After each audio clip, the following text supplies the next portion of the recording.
Na itt látszik, hogy innen indultam, Oviedo-ból, Lugo, itt vagyok most Melidébe, itt kapcsolódik a francia út, és Arzúa, és utána Santiago de Compostela. Na, kijöttem, első gumikat felraktam. Ha így ilyen szemerkélő eső lesz, az nekem nem probléma. Szóval... nézett a bácsi. Szóval kíváncsi leszek. Délutántól írja a nagyon nagy esőt, de hát ez se a legkellemesebb, de nem baj. Itt van az esőkabát.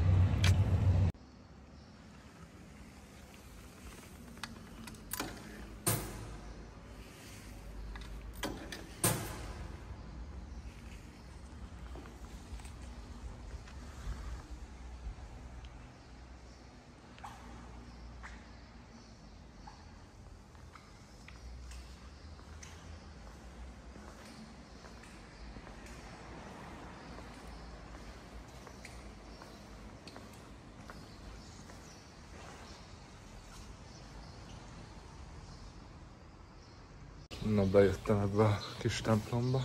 Szerencsém volt, mert még amúgy nem nagyon esik. Szóval addig megyek, amíg tudok. Ott viszont valami kellemes kis időjárás kezd kibontakozni. Nem vagyunk cukorból, menjünk neki. Már csak 38,25 ezred van vissza. Na, hát akkor beleakad be. Amúgy ennek is megvan bőven a hangulata, hogy persze azért már nem szakad, hanem csak szemerkél, de azért tök jó így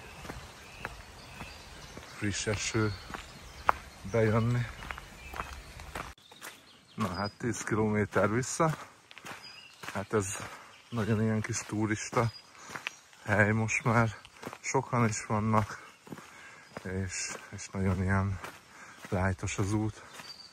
Szóval eső az még elkerült, ilyen jó nagy, szóval ez így rém kellemes.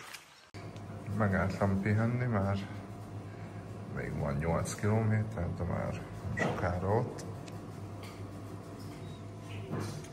Ez 6 euró volt, ez így minden. Na jó, itt várjon. Na, hát most már egyre jobban esik. És még egy másfél óra séta. Hogy bírod, boci?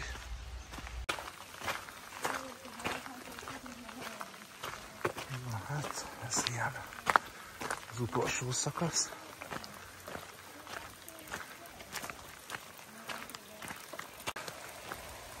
Az erdőben jobb, mert legalább a fák egy kicsit védenek. Én meg így tudom. Aki esel gyűrbe. Na jó. Nyomás.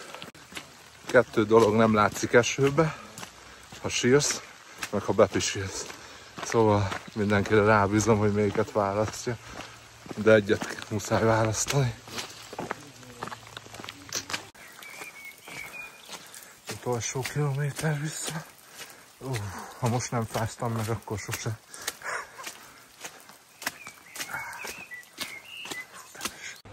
Na, megérkeztem a szállásra.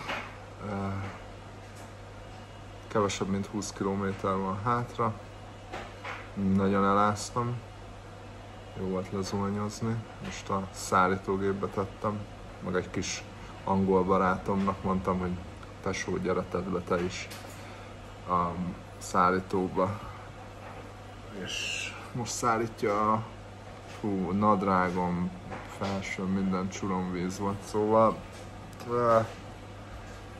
remélem holnap nem fog esni, és csak ez az egyetlen egy esős nap volt, mert szép volt, jó volt, de elég is volt.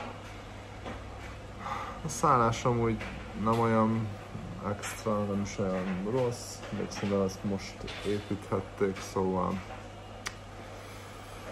Holnap az utolsó szakasz, el se hiszem, már várom.